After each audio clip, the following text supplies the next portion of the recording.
147 entreprises minières existent, opèrent illégalement dans le territoire de Fizi, Mwenga et Chabunda. Ils polluent les rivières, notamment la rivière Elila et Olindi, où la vie animale et sauvage est complètement décimée, en toute impunité.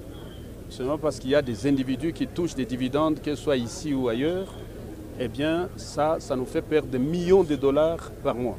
Je vous dis tout simplement que, selon des recherches conduites, une entreprise qui a installé 14 hydracs dans la rivière Elila, une entreprise étrangère de surpoids, génère environ 300 kg d'or par mois.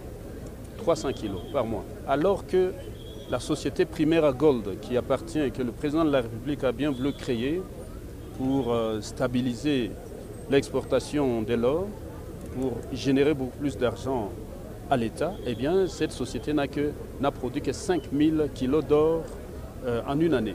Alors que en un mois, ces gens ont été capables, donc des illégaux, des entreprises illégales ont été capables de produire des centaines de kilos d'or. Donc ça, voilà des défis. Ça, ce sont des choses que nous n'allons pas accepter. Nous allons prendre des mesures très rapidement par rapport à cette situation. Les routes, vous le savez, nous sommes traversés, la province du Sud Kivu est la seule province en RDC qui est traversée par 5 routes nationales. Et toutes ces routes nationales sont paralysées. Mais il faut savoir aussi que l'État, le président de la République, Félix Antoine Tshisekedi Tshilombo, a fait un effort de signer des contrats, d'obtenir des moyens injectés dans ces routes pour qu'elles soient réhabilitées rapidement. Mais je vous dis que pour l'axe principal, par exemple, qui est un axe prioritaire, sécuritaire, Bukavu-Uvira, 110 km, il y a une entreprise internationale qui a été recrutée pour réhabiliter cette route qui revêt un caractère urgent et sécuritaire pour nous. Eh bien, cette entreprise, en 7 ans, n'a fait que 6 km. En 7 ans.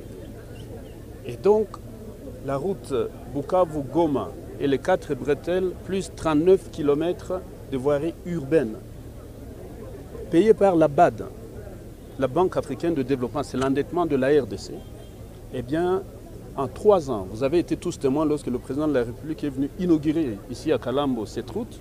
La société a été contractée. À l'heure où nous vous parlons, cette route n'a pas commencé. Et donc, ça, c'est des choses que nous n'allons pas accepter. Nous allons, s'il faut résilier tous ces contrats, nous allons les résilier. Donc, nous allons mener un audit des infrastructures, un audit du secteur financier, parce qu'il y a aussi évaporation des recettes. Nous allons mener un audit du secteur minier et un audit du secteur foncier et agricole pour essayer de savoir qui est responsable de quoi et quelles sont les mesures à prendre pour réhabiliter tous ces secteurs afin de remettre l'État dans ses droits et l'argent dans la caisse de l'État. Voilà un peu le genre d'opportunités et des défis que j'ai évoqués. Nous sollicitons l'aide de la population, l'aide des médias, l'aide de tous les secteurs, s'il vous plaît. Vous savez que le taux de paiement des taxes de l'État est de 10 à 13 %, c'est-à-dire nous payons seulement 10 à 13 %. Plus de 80 % des gens ne payent pas les taxes. Et je comprends qu'ils avaient peur que quand ils payaient, ça rentrait dans les poches des autorités, ça ne faisait rien. Eh bien, nous encourageons les gens au civisme fiscal, que les gens acceptent de payer cette fois-ci. Et nous promettons de gérer dans la transparence. Tout l'argent qui va sortir, nous allons le rendre public, sur la place publique, à travers des écrans géants, pour dire le marché des Kadutu a rapporté ce mois-ci autant. La Bralima a payé autant. Nous allons afficher ça. Les taxes ont rapporté autant. L'impôt sur les revenus locatifs a ramené autant. Et donc voilà un peu comment nous allons travailler. Et nous allons vous appeler, vous, la société civile, pour venir participer à la sélection des priorités pour gérer cet argent.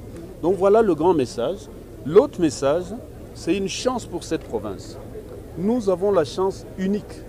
La première ministre, la première femme ministre, premier ministre de l'histoire de notre pays va arriver pour la première fois dans notre province demain.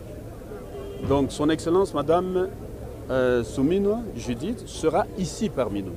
Donc nous demandons à ce que, comme vous avez fait le sacrifice aujourd'hui, vous le fassiez encore demain, allez l'attendre massivement. Et elle ne vient pas seule, elle sera accompagnée avec des équipes d'autres ministres, notamment Aimé Bodji du budget, notamment le ministre de l'Intérieur, le VPM, vice-premier ministre de l'Intérieur, et beaucoup d'autres ministres. Donc c'est une chance pour la province. Essayons de montrer qu'on est derrière ce gouvernement, derrière elle, derrière cette première femme, première ministre. Elle viendra, elle va voir les victimes de secousses des incendies que nous avons vécus. Et croyez-moi, nous avons un programme spécial. Elle vient appuyer la reconstruction, le développement. Elle vient lancer le go. Et c'est la première province, c'est sa première sortie officielle. Donc je demande vraiment que vous puissiez nous aider à mobiliser, à sensibiliser pour qu'on soit tous ensemble. Voilà un peu le message que je voulais passer.